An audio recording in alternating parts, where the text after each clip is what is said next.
Y en realidad empiezo con una pregunta, así que abren sus micrófonos para compartir esto. ¿Qué es lo que estás viendo en esta imagen? Sí, sí se ve. ¿Qué es lo que ves? Si se ve, me alegro. Y la otra es, ¿qué es lo que ves? Unos albañiles trabajando. Unos albañiles trabajando. ¿Han visto esta imagen en Córdoba, supongo, no? Sí, una obra en construcción. Ujú. Una obra en construcción. Muy bien, muy bien. Pásame otro ladrillo. Sí, pásame otro ladrillo. Justo, sí, Pachín, es cierto. Viejo libro y muy bueno. Muy bien. Gente Los obreros construyendo. tienen cascos, no sé si se puede describir. Sí, los obreros tienen cascos, Chalecos de seguridad y todo. chalecos, arneses, ¿viste? Hay Sí. como medidas de seguridad. Muy bien. Y Puede están que te laburando. pasen a la altura porque tienen el arnés y todo. Claro, probablemente es un edificio, ¿no, René? Ujú. ¿Sí? Están laburando. ¿Cómo? Están laburando, no están de vagos. Sí, sí, es cierto. Tenés razón, Pachín. Es linda esa imagen, ¿no? Sí. Sí. El Valerio ahí. Cada uno lo que le toca hacer. Sí. Sí, es cierto. Eh, bueno, yo en este momento, nosotros hace ya muchos años que vivimos en una localidad pequeña en donde no hay edificios de altura. Bueno, uno sí, hay uno solo. Eh, pero siempre me acuerdo cuando viví en Río Cuarto, eh, cuando, no sé, creo que tenía 15, 16 años por ahí, estaban construyendo lo que actualmente es el nuevo edificio, o digamos, ya no es nuevo, ya tiene unos cuantos años, pero el edificio del Correo, del viejo edificio que había hace muchísimos años atrás, al nuevo edificio de Correo. Y no, realmente no sé muy bien el porqué, pero he pasado un montón de veces por ese lugar y siempre me ha llamado la atención el trabajo de la gente construyendo y como alguien dijo por ahí, eso de la construcción en altura, ¿no? Que obviamente no es quizás muy común verlo, por lo menos no era común verlo para mí en aquel momento. Si ustedes van a Río Cuarto hoy, no es de los edificios más altos, en realidad es de los más bajos que hay dentro del microcentro de la ciudad. Y sin embargo, el recuerdo que yo tengo es de el esfuerzo y el tesón de la gente levantando este edificio, ¿no? Como algo muy especial y muy particular. Y siempre pensé en lo que significa construir estructuras de este tamaño. Y a lo largo de la vida siempre me ha gustado ver este tipo de cosas. Y yo no sé lo que hacen ustedes en este tiempo de cuarentena, pero alguna cosa que yo he aprovechado a ver es alguno de esos programas que pasan, no sé si en Nat Geo o en alguno de esos canales, en donde muestran estructuras realmente fantásticas, ¿no? Edificios muy, muy altos, construidos en altura, con un montón de tecnología que uno casi ni siquiera sueña y quizás no lo sé, pero me da la impresión de que ni siquiera tenemos aquí, ¿no? Pero esto tiene que ver con construir, con hacer algo realmente de una envergadura importante. Así que he titulado esto que quiero compartir con ustedes como constructores de paz. Y ya después les cuento cuál es la idea del núcleo del mensaje. Eh, pero quiero que sigan pensando en la idea de estos albañiles que veíamos en esta primera imagen, que están trabajando en altura para hacer edificios que realmente son imponentes, que son importantes, que han requerido, y no sé si en el contexto del grupo que tenemos hoy reunido hay algún ingeniero civil o algún arquitecto, sé que ingenieros mecánicos, pero no sé si de la rama de la ingeniería en construcciones de edificios, pero como todos sabemos requieren de un montón de cálculos, de un proyecto que realmente es muy, muy importante, que es trascendente, y como todos sabemos, no hay detalles que realmente puedan fallar, ¿no? Porque como realmente entendemos, cualquier cosita que falle puede ser o puede construirse en una falla catastrófica y esa falla catastrófica terminar con la vida de la gente. Y yo quiero invitarles a pensar en ese contexto. Quiero que mantengan esa imagen en sus mentes para hablar por un ratito de constructores de paz. Hasta ahí vamos, gente. Alguien que me dé un ok como para saber si sigo, si quito la presentación. ¿Hay alguien? ¿Cómo? Súper bien. Súper Muy bien, bien. gracias. Gracias, Pablo. Bueno, yo quiero empezar con una palabrita que encontramos en el Antiguo Testamento y que tiene su equivalente en el Nuevo Testamento. En el Antiguo Testamento la palabra es shalom y la he usado porque seguramente ustedes han escuchado de esta palabra alguna vez. Si han tenido algún amigo, algún pariente de nacionalidad judía, sabrán que los judíos se saludan hasta de esta forma, ¿no? Existe una palabra en el Nuevo Testamento, la palabra en griego es eirén, y es exactamente la misma traducción que estoy mostrándoles en la pantalla. Shalom tiene que ver con un volver al equilibrio, y esto dicen los diccionarios de términos bíblicos, ¿no? A la justicia y a la igualdad integral. Muchas veces pensamos que Shalom es solamente paz, y aún nuestras Biblias lo traducen de esta forma, pero en realidad el significado es mucho más profundo. No es solamente la paz como esta ausencia de guerra, que es lo que normalmente define nuestro diccionario en castellano, sino que en realidad tiene que ver con un bienestar. Cuando un judío le dice al otro shalom, no solamente le está diciendo, che, que no tengas ningún conflicto, sino que le está diciendo, espero que tengas un bienestar integral, que puedas vivir en la justicia y en una igualdad que realmente sea muy buena para vos y para con los tuyos y para con el entorno en el que estás viviendo. Jesús, nuestro Jesús, es llamado en Isaías, si recuerdan esto que ya se ha hecho canción y demás, el príncipe de paz. Y en el Nuevo Testamento se habla de el Señor Jesús, según dice Efesios, como quien hizo la paz entre los dos pueblos, dice el apóstol Pablo, para hablar acerca de la obra del Señor Jesús, de esta que Tevi nos hacía recordar recién cuando hablabas presentando algunas de las canciones. Así que Shalom tiene que ver entonces con algo integral, y eso integral es un bienestar integral. No es solamente paz, igual que la palabra en el Nuevo Testamento, Irene, sino que tiene que ver con un bienestar integral. Ahora, yo quiero invitarles, y si alguien en serio tiene algo que decir, por favor, solo hable, solo se mete en la conversación.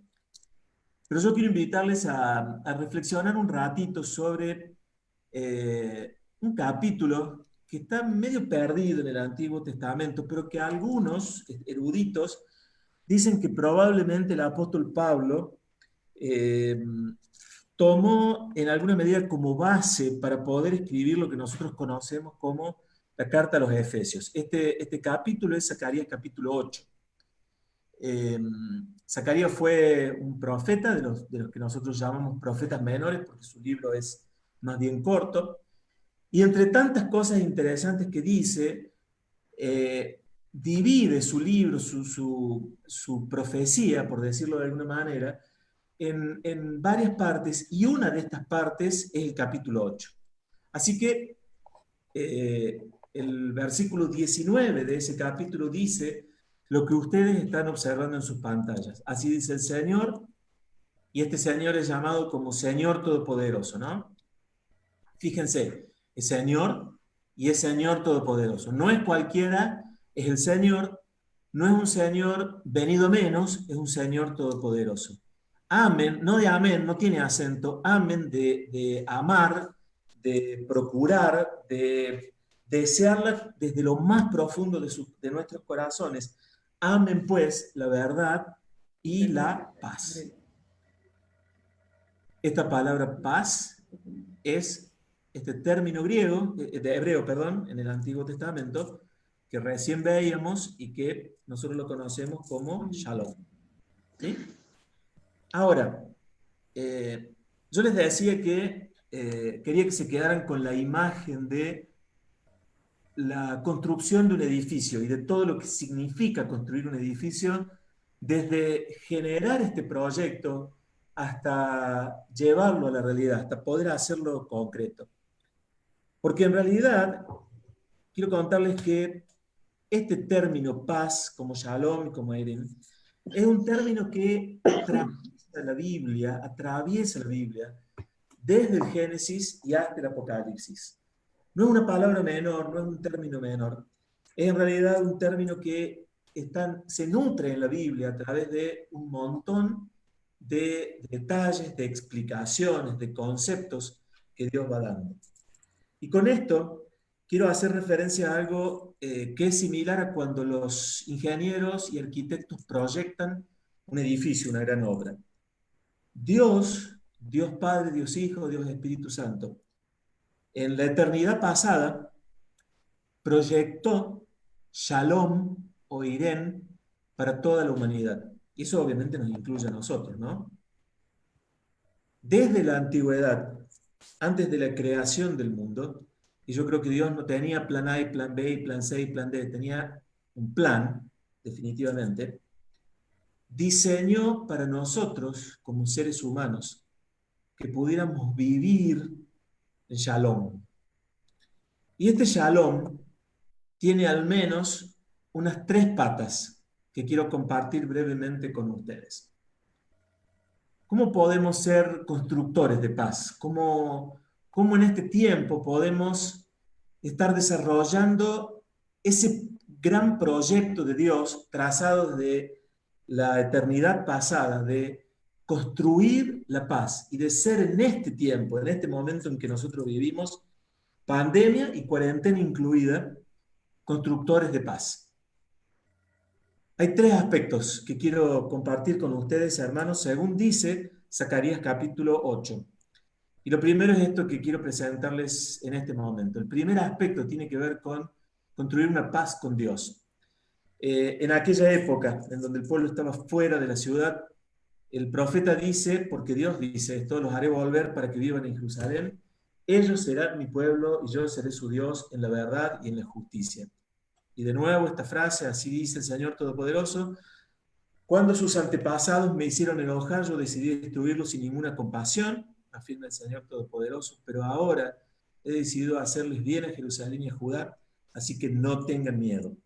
Y no voy a hablar de compasión porque Cristian ya mencionó esto, haciendo referencia a esta actitud que tiene que ver con esta puesta de nuestro corazón en la miseria de otros para poder hacer algo. Y esto es lo que Dios hizo con cada uno de nosotros. Pero quiero resaltar esta primera frase: ellos serán mi pueblo y yo seré su Dios. En el Nuevo Testamento encontramos de boca del mismo Jesús, en boca del mismo Jesús, decir esto para con cada uno de nosotros. Y Jesús va un paso más adelante, ya no habla solamente de pueblos, porque el Señor dice que Él quiere ser amigo de cada uno de nosotros, y dice que nos va a convertir en sus amigos. Y después remarca y refuerza la idea diciendo: ya no los voy a llamar siervos, porque el siervo no sabe lo que hace su Señor, yo los llamo ahora mis amigos. El primer aspecto de cada uno de nosotros como obreros constructores de la paz, de ese gran proyecto de Dios diseñado desde antes de la fundación del mundo, tiene que ver con nuestra relación íntima y personal con Dios. Íntima y personal con Dios. No podemos ser trabajadores en esta empresa si no tenemos un vínculo especial con el ingeniero principal, por decirlo de alguna manera, el senior, como muchas veces se dice, de esta empresa que es nuestro Dios. En aquella época, en la época en que Zacarías escribe, la gente se acercaba a Dios en el templo, había altares familiares, por decirlo de alguna manera, pero el Espíritu Santo no vivía en cada una de sus vidas. Y hoy, gracias al Señor, esto ocurre con nosotros en esta dispensación, en esta época de la iglesia. Pero requiere de un vínculo. Cuando Apocalipsis 3:20 dice que Jesús entrará y cenará dice, cenará con nosotros, y lo voy a poner ahora ya en primera persona del plural, y nosotros con él. Y no es casualidad de nuevo esta frase, como sabemos. Necesita de un vínculo. Él está ahí dispuesto, pero necesita de tu acercarte a Dios. Un acercarte y un acercarnos, perdón, quiero incluirme en esto, que refiere a la porción que necesito cada día de Dios para poder vivir. Y la porción que hoy domingo necesité será diferente de la porción que voy a necesitar mañana cuando me enfrente a situaciones laborales, familiares, personales, mis propios pecados, con los que tengo que luchar cada día. El primer aspecto de nosotros, hermanos, como constructores de paz, tiene que ver con el vínculo que tenemos con nuestro ingeniero en jefe, con el dueño de la obra, con el que trazó los planes. Y esto tiene que ver con, y ejemplifico, poner buenos cimientos. No existe ninguna buena construcción que no tenga buenos cimientos. Se necesitan poner bases firmes, bases sólidas, y eso tiene que ver con el vínculo que tenemos con nuestro Dios. En segundo lugar, somos constructores de paz, y de nuevo me cortan si hace falta, por favor, porque tenemos la necesidad de construir la paz con otros. En aquella época, fíjense este texto de Zacarías 8 también, los ancianos y las ancianas volverán a sentarse en las calles de Jerusalén. Esto era futuro, cada uno con su bastón en la mano debido a su avanzada edad. Fíjense este detalle. No era poca cosa llegar a cierta edad en la antigüedad. La gente se moría muy joven, muy, muy joven.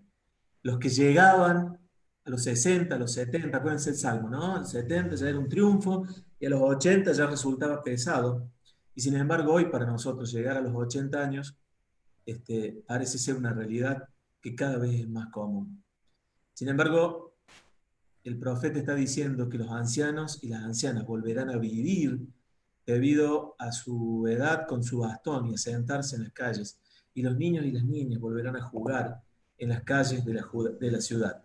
Lo que ustedes deben hacer, dice Zacarías, ahora ya versículos 16 y 17, es decirse la verdad y juzgar en sus tribunales con la verdad y la justicia, porque eso trae la paz.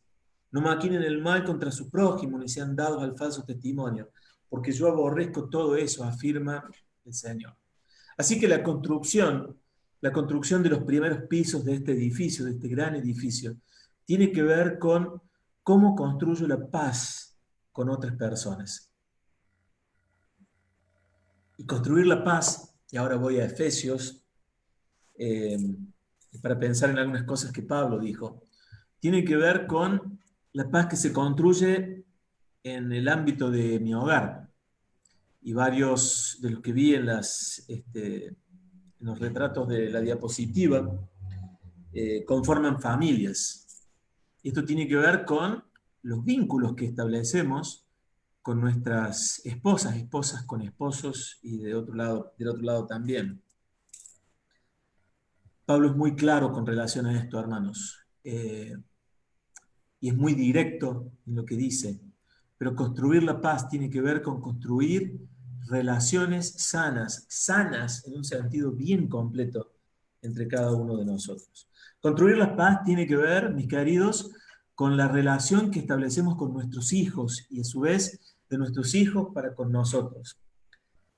Martín hablaba acerca de nuestros nietos y como abuelos, sinceramente cuando uno mira un poquito para atrás le da gracias al Señor por la oportunidad de haber llegado en este momento de la vida a esta circunstancia.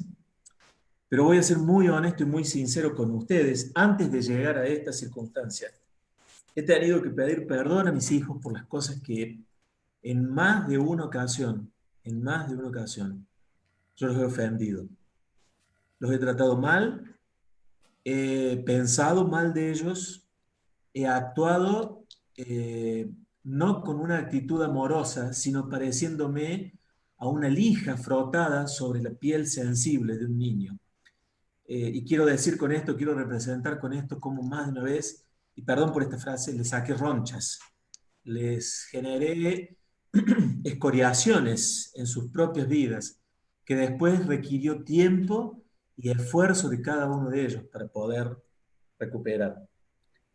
Construir la paz tiene que ver con las relaciones que nosotros establecemos con nuestros hijos y los hijos con nosotros como padres. Construir la paz con nuestros prójimos, esto de edificar el edificio en sus primeros pisos, tiene que ver con las relaciones laborales que establecemos.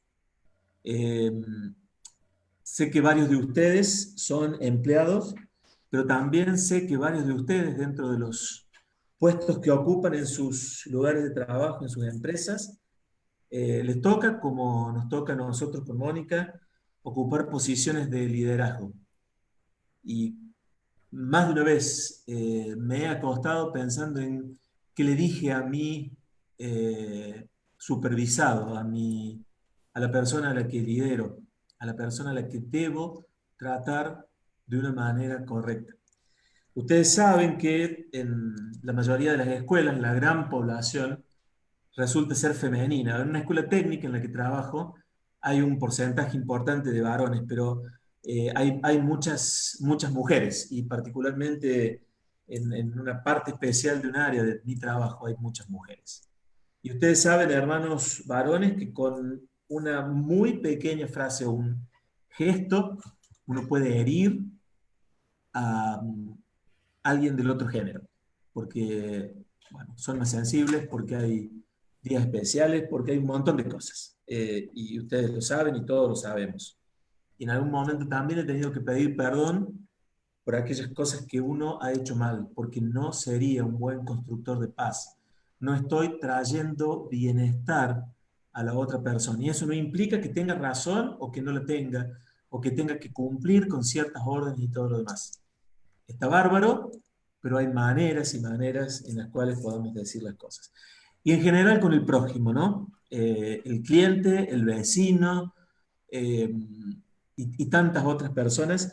Y yo prestaba mucha atención a lo que Cristian decía al principio, porque he visto y vengo siguiendo estos proyectos de compasión que ustedes están desarrollando. Bueno, son otras personas. Quiero decir que cada uno de ustedes que se está sumando a cada uno de estos proyectos, mis queridos, está haciendo la tarea de estos albañiles que están viendo en esta fotografía, que es estar construyendo la paz, es ser participantes de este gran plan de nuestro ingeniero mayor, que es nuestro Dios, y con quien estamos siendo colaboradores, por decirlo de alguna manera, siendo los albañiles que llevamos adelante este edificio. En tercer lugar, la tercer pata de la cual fundamentalmente el Antiguo Testamento, un poco menos el Nuevo, pero algo lo dice, tiene que ver con construir la paz con el ambiente. Habrá paz cuando se siembre y las vides darán su fruto. Era una condición. La tierra producirá sus cosechas y el cielo enviará su rocío. Y esto, ustedes saben que para la gente de aquella época era como lo súper necesario. Y vivo en una zona en donde esta realidad, créanme que es exactamente igual. O sea, acá en la zona en donde vivimos, General Dehesa, General Cabrera, toda esta zona, si no llueve y si la tierra no produce fruto, estamos literalmente fritos. Si hay buena cosecha, el humor de la gente cambia y ustedes no se dan una idea cómo. Es increíble poder transitar las calles de estas pequeñas ciudades y ver la fisonomía de los agricultores, porque cuando ha habido una cosecha buena, toda la ciudad se mueve, todo, absolutamente. Y uno dice, bueno, pero ¿cómo influye tanto? Bueno, hay un montón de cosas para hablar de esto, pero realmente pasa y pasa con esto. Pero nosotros hemos sido comisionados por Dios, según Génesis capítulo 2 y capítulo 3, después, a ser buenos administradores del ambiente en el que estamos, de la tierra en la que estamos, porque el Señor le dijo allá a Adán y a Eva que debían sojuzgarla, que debían cuidarla, que debían trabajarla, que la tierra iba a producir para nuestro sustento, pero que era nuestra responsabilidad también hacer de esta tierra un lugar habitable. Y hermanos, como iglesia evangélica recién en estos últimos tiempos, yo vengo escuchando movimientos y hermanos y hermanas que se suman a esta tarea de lo que llamamos ecología o los movimientos vinculados con la ecología. Algo que para nosotros debería ser mucho más coherente desde el concepto bíblico. Lutero hablaba de estas cosas y hablaba de cuidar el ambiente en el cual cada uno de nosotros nos encontramos. Y esto tiene que ver, y pensaba, en parte de las terminaciones, ¿no? Estamos poniendo buenos cimientos, estamos levantando ladrillo tras ladrillo y juntándolo con la buena mezcla del amor que hace a las relaciones interpersonales, pero para que la cosa quede bonita, para que realmente se luzca, para que la casa no quede de una forma muy rústica y poco deseable para vivir, o el edificio en general, necesita de un buen revoque, necesita de un buen detalle. Y todos sabemos que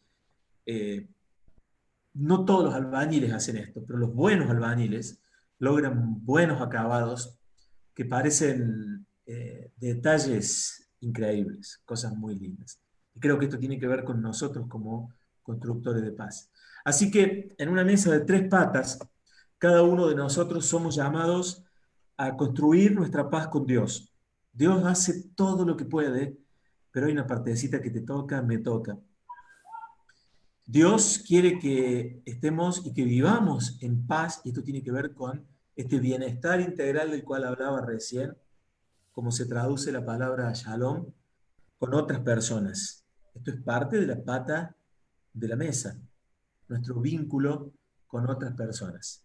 Y Dios quiere que vivamos en paz en el ambiente en el cual cada uno de nosotros nos encontramos.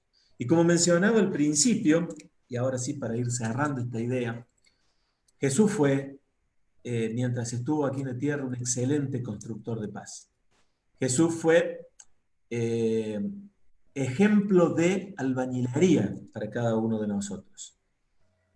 Fue arquitecto y fue ingeniero en el principio o antes del principio, pero fue también modelo de albañil, del que, como decía mi papá, se puso el overol y fue a trabajar. No sé si ya se usa esta palabra, no sé si se usa el overol, no, creo que sí, pero realmente tiene que ver con esto, tiene que ver con ponerse el casco y ensuciarse las manos con la mezcla, con los ladrillos, gastarse, a veces cortarse con las maderas que tienen astillas o con algún alambre que quizás hasta tiene óxido. Pero Jesús vino a hacer eso y nos deja excelentes ejemplos. Miren, después cuando tengan algún rato de tiempo, contemplen las historias de Jesús, cuando Jesús se mezcla con la gente, cuando Jesús está en un contexto de ambiente, cuando Jesús tiene momentos especiales con Dios. ¿Cuántas veces hacemos referencia a eso? Jesús fue un constructor de paz y nos invita, mis queridos hermanos, a hacer eso, a ser constructores de paz, cada uno de nosotros. Que el Señor nos guíe y nos bendiga. Martín.